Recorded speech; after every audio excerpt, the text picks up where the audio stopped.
Leo Marsh pressed the back of his hand to his forehead, trying to wipe away the perspiration that never seemed to leave his skin these days.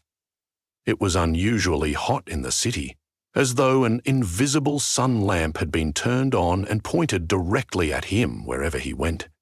The dryness in the air made every breath feel like his lungs were inhaling faint wisps of smoke. The detective had routinely worked triple shifts throughout his career, chasing leads under the midday sun and through midnight shadows, yet something about this case was sapping his energy faster than those old days.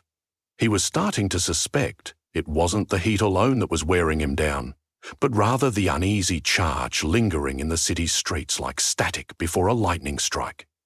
3 spontaneous combustion incidents had been reported in the past month. Each time, the victim had literally burst into flames, leaving behind nothing but a pile of ash and a rapidly blackening stain on the ground. The medical examiner's office had no meaningful explanation. Arson experts refused to speak publicly, but rumors abounded that each site shared identical anomalies: scorched footprints ending abruptly, blackened silhouettes against walls or furniture, and an odd, acrid smell that no one could quite identify. Leo had spent nearly all his waking hours analyzing the details from each case and chasing any lead that might give him insight. Still, nothing made logical sense. It was as though the burnt remains were testament to a force defying ordinary physics, something entirely outside the scope of the standard homicide or accident. Leo visited the site of the 3rd victim's demise at dawn, stepping carefully around pieces of melted metal that had once been part of an aluminum trash bin. The stench clung to the air, sharper than expected. Even among the city's usual blend of smog and industrial chemicals, this place had an extra pungent note that stung his nostrils. In the center of the alley lay a visible scorch mark, about 3 feet wide, with the occasional white fleck of ash.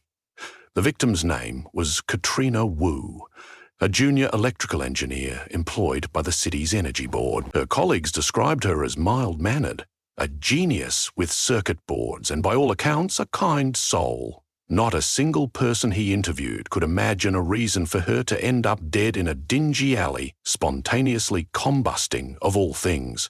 Her co-worker had found her partially melted smartwatch a few feet away. Whatever had happened quickly. No chance to call 911, no chance to run. He crouched, tapping the ash with a gloved hand. The remains were cool to the touch, no hint of warmth left in them. A smothered sense of unease tugged at his heart. He had solved bizarre cases before, but never something that felt so unnervingly unnatural. Staring at the scorch pattern, his detective instincts ticked through a silent list of possibilities, from bizarre accidents to lightning strikes, but the shape on the ground felt too deliberate. It looked like Katrina had been pinned in place by a ring of heat that had completely consumed her. Leo peeled off his glove, carefully unzipping his jacket to retrieve a small digital camera from an inside pocket. He took a few pictures from multiple angles, trying to capture anything unusual. Unexpectedly, the camera's display showed a faint shimmer of blue radiating near the outskirts of the scorch mark, but it disappeared as soon as he glanced up from the screen. He didn't have time to dwell on it. Footsteps echoed behind him, slow and cautious. He turned to see Camila Ruiz, an independent journalist known for sniffing out the most sensational stories, standing at the alley's entrance. She wore a short-sleeved blouse despite the unseasonably warm weather, a small notebook poking out of her back pocket. "Detective Marsh," she greeted. "I heard about this from my source at the coroner's office. Another spontaneous combustion, right?" Her tone was gentle, but Leo knew from experience that every word from her mouth could be sold as an exposé if she sniffed a scoop that might earn her a front-page byline. "Camilla," he said with a terse nod, blocking her camera's view of the scorch mark.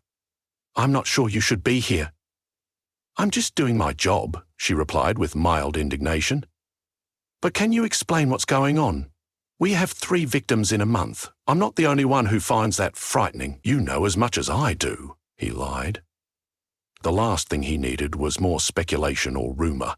In truth, he wasn't entirely sure what facts he even had. His mind kept turning to the city's overworked power lines, the freakish surges that had been plaguing the grid for weeks, and the way each victim had some connection, however small, to electrical systems. He double-checked the scorch mark, ignoring Camilla's attempts to catch a photograph. He noted a bizarre lack of burn residue near the outer edges, almost as if the flames had been contained in an invisible bubble around the victim. Pulling out his phone, he called the lab to request a more thorough analysis. Then he marched out of the alley, prompting Camilla to follow on his heels. "I hope you stay safe, Detective," she called after him.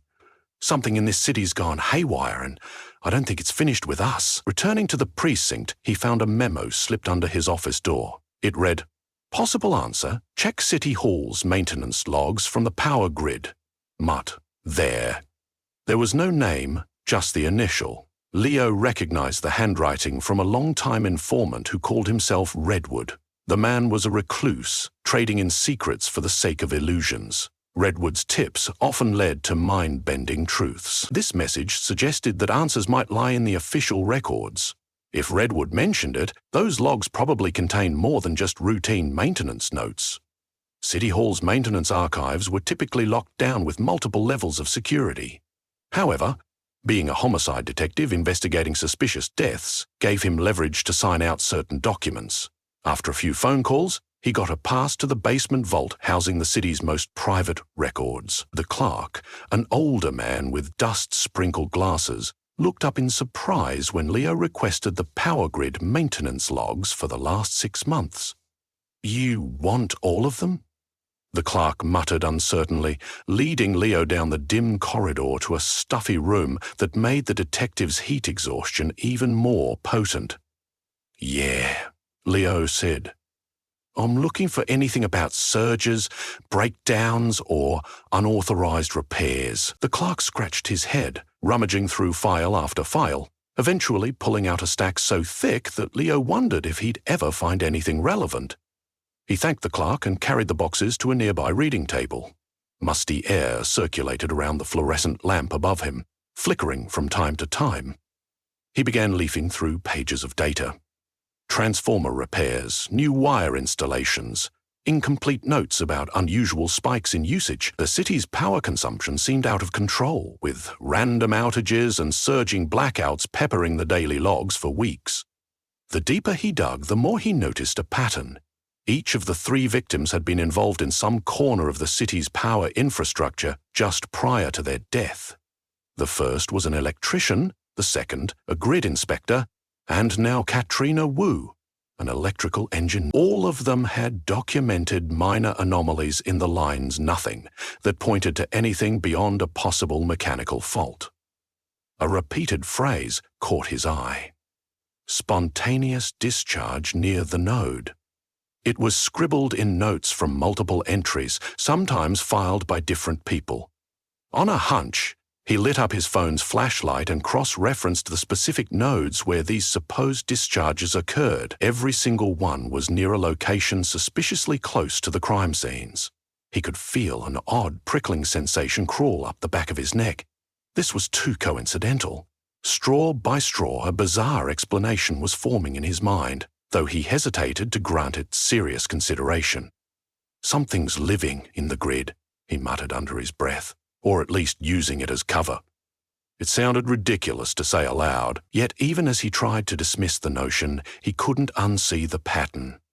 The victims had teased out a secret in the power lines. They had found something that didn't want to be found. Leo left City Hall feeling drained.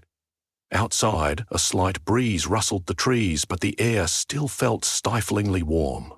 He stood on the sidewalk, scanning the horizon of tall buildings dotted with blinking lights.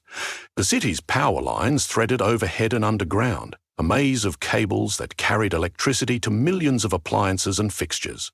Normal people depended on that invisible current for their everyday routines, but maybe something else depended on it too, thriving on the pulses of energy coursing through the steel and copper veins of the metropolis. That night, he didn't go directly home. Instead, he visited the city's largest substation. It was after official hours. Visitors were not welcome. But a little persuasion and his badge got him through the gates. A night shift supervisor, Ms. Gibbons, reluctantly agreed to show him around.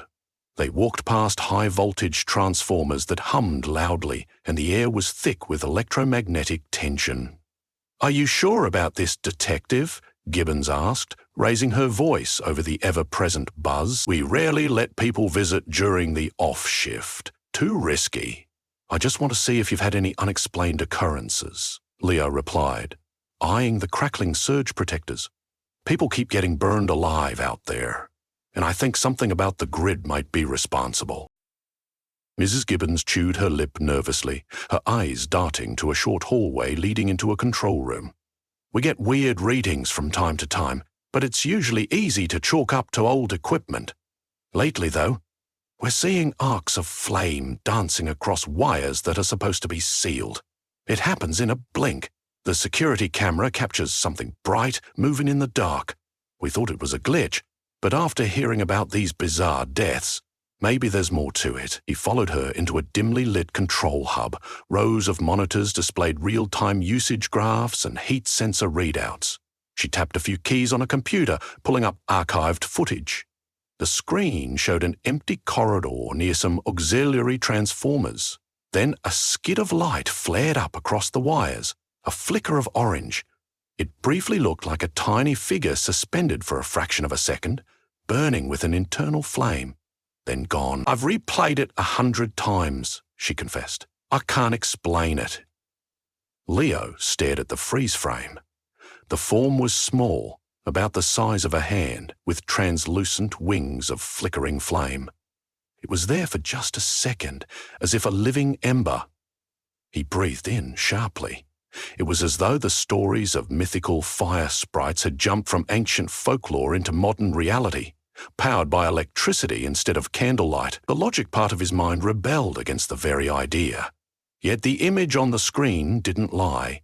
He left the substation with his heartbeat thudding. His next step would be tricky. He needed expert help from someone who believed in the unusual. On his way out, he spotted Camilla Ruiz waiting by the gate.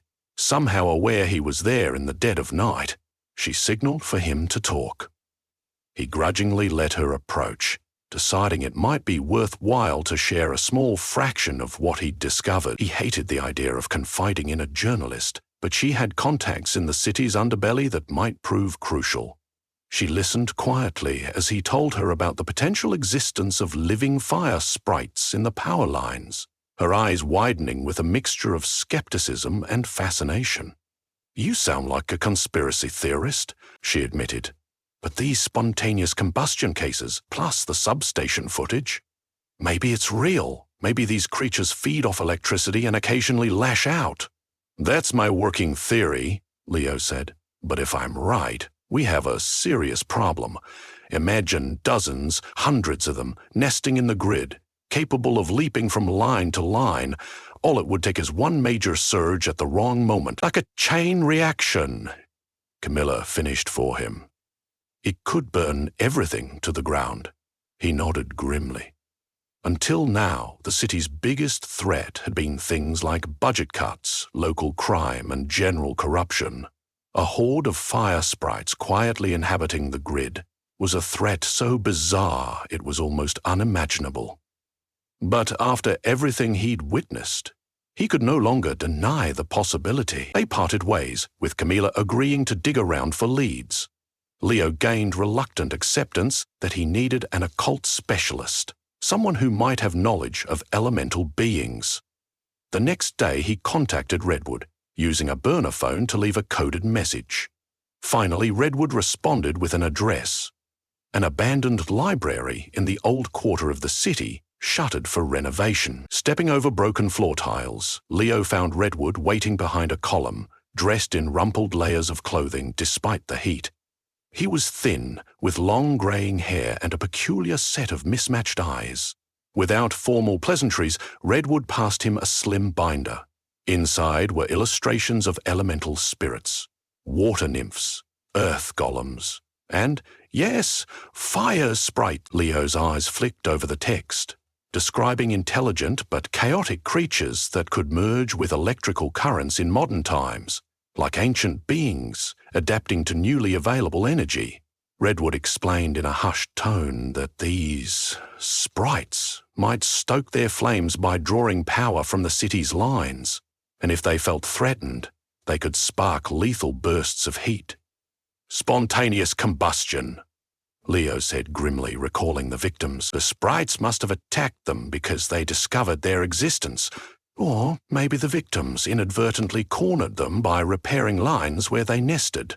Redwood nodded, a shadow flitting across his odd-coloured gaze. Leo's skin prickled with the notion that each victim might have simply been in the wrong place at the wrong time, poking around the wires or nodes the sprites claimed for themselves. Redwood produced a map from his duffel bag. Tiny red dots spread across the city. "I've collected reports of unexplained fires over the last decade, some small, some big. Notice how they radiate outward from the central substation." Indeed, the pattern indicated a hidden infestation, though it seemed to have worsened recently. Redwood pointed to a thick cluster of red dots. "They breed, or at least their presence expands.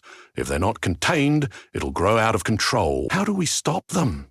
Leo asked, bracing for an answer that might require more than standard detective work. "Sever their energy source," Redwood replied. "In the old stories, you'd break their link to flames or cast wards to push them away. In our city, you'd have to shut down the grid." He paused, letting that sink in. "But a total shutdown is nearly impossible without advance clearance from the mayor, and it would cause chaos. Hospitals, traffic lights, communications, everything would go dark." Leo nodded, adrenaline surging. "Still, we might have no choice if it means preventing further deaths." He left Redwood, the binder clutched under his arm, and called in every favour he had to speak directly to the mayor. After numerous stonewalls, he finally managed to get a short audience with the man. He sat across from the mayor in a sleek conference room, the city's skyline twinkling behind them. As expected, the mayor balked at the suggestion of a full grid shutdown. The potential damage to public safety and the city's economy was incalculable. "We can't just turn everything off," the mayor thundered. Leo tried to explain the severity, even showing short clips of the substation footage, but the mayor blanched, refusing to spread panic with talk of supernatural creatures. "Find another way," the official ordered, "and keep a tight lid on this. If the public finds out we have living flames dancing in the wires, there'll be mass hysteria." After that meeting, Camilla reached out. She'd discovered an outflow channel from the city's main substation that fed into a labyrinth of underground cable. If the sprites indeed had a main nest, that might be it. Leo realized infiltration was the only sure option. He had to go down there and see it for himself. Maybe sabotage the cables at the source. It was risky, but short of a citywide blackout, it was the only real plan. Night had fallen by the time Leo pried open a heavy metal hatch near the substation's perimeter and climbed down into the tunnels, carrying high-voltage lines. The walls pulsated with a sense of humming energy. He carried a small thermal imaging camera, along with a protective fire blanket and a canister of a chemical retardant, frequently used by firefighters. The deeper he ventured, the more the humidity and heat pressed on him.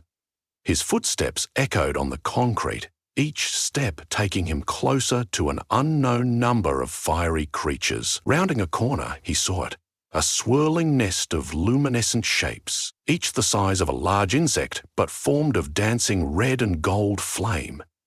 They swarmed around a thick bundle of cables, flickering in pulses that matched the hum of electricity. In that instant, he forgot how to breathe. The sprites were mesmerizingly beautiful, swirling in intricate patterns, their glowing bodies leaving trails of sparks. Yet the air around them was hot enough to make his face sting. He crept closer, shielding his eyes against the brightness. One of the sprites detached from the swarm and zipped toward him, flaring like a miniature solar flare. He dove behind a concrete column, feeling a wave of scorching heat rush past. The hair on his arms singed. and the protective blanket was the only thing that saved him from burning alive. Heart pounding, he realized that treading lightly would not stop them.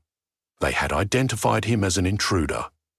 He pulled out the canister of chemical retardant, fumbling with the nozzle before spraying a wide arc in front of him. The air filled with a chemical haze, and several sprites flickered unsteadily, retreating in alarm. The deterrent created a barrier that stifled open flames. The swarm condensed, swirling like a living firestorm around the cables, protecting their nest. Sweat dripped into Leo's eyes, and he blinked furiously.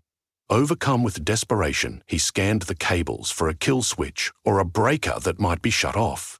He had studied the substation's blueprints, memorizing the route of the conduit lines, but in the chaos, everything looked the same. He dashed to a control panel attached to a nearby pipe, only to see it locked. Without hesitation, he gripped his pistol's handle and used it to smash the lock open. He threw the panel door wide and stared at a bank of circuit breakers labeled with coded numbers. The swarm advanced, sizzling with power. He inhaled shakily, hearing Redwood's words in his mind about severing their supply.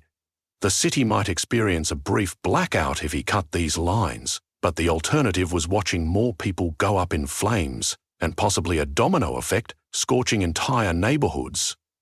With a deep breath, he began throwing the breakers, each switch bringing an explosive spark that spooked the sprite. The overhead lights flickered. The hum in the room died down incrementally with every switch thrown. In the near darkness, the sprites' glows became even more intense, but they also seemed panicked, darting frantically as the energy feeding them drained away. Leo cringed as the creatures' forms began to shrink. Some fizzled out, snapping like dying embers. Others tried to jump to alternate cables that remained live. But the entire network in this section was powering down. The nest collapsed in on itself. A few larger sprites desperately flung themselves at the detective, but he reflexively triggered another blast from the chemical canister. The flames recoiled, sputtering to embers. Then they blinked out entirely, leaving only an acrid smoke behind. Slowly the corridor fell silent, the hiss of electricity replaced by the soft drip of condensation. His chest heaved as the adrenaline drained from his body. He flicked on his flashlight, aiming it at the cables that were now inert. Tiny piles of soot and melted plastic dotted the floor. He took a shaky step forward, letting the chemical canister dangle from his grip. The nest had been destroyed. The immediate threat in this tunnel was over. He couldn't be entirely sure if he'd eradicated all the sprites. Some might have scattered to other still active lines. Upon climbing back above ground, he noticed pockets of the city had gone dark. Angry voices spilled from the neighborhoods as people realized their lights had gone out. But better they be frustrated than incinerated. In the following days, Leo faced intense scrutiny for authorizing a partial shutdown of the grid basically on his own. The mayor was furious until a wave of technicians began reporting that the meltdown of certain cables had been averted just in time. An unprecedented reading on the Apex substation had suggested a massive load spike that might have shorted out half the city, possibly igniting widespread fires. Leo's heroic move to bring the lines offline was ultimately spun into a story about preventing a disastrous electrical overload. Officially, the public was told that faulty wiring risked a large-scale blaze, and the partial blackout was a desperate but necessary measure. The real cause, the presence of hidden fire sprites, remained secret to all but a few. Camilla Ruiz offered a behind-the-scenes exposé, but she respected Leo's plea to keep the supernatural details under wraps.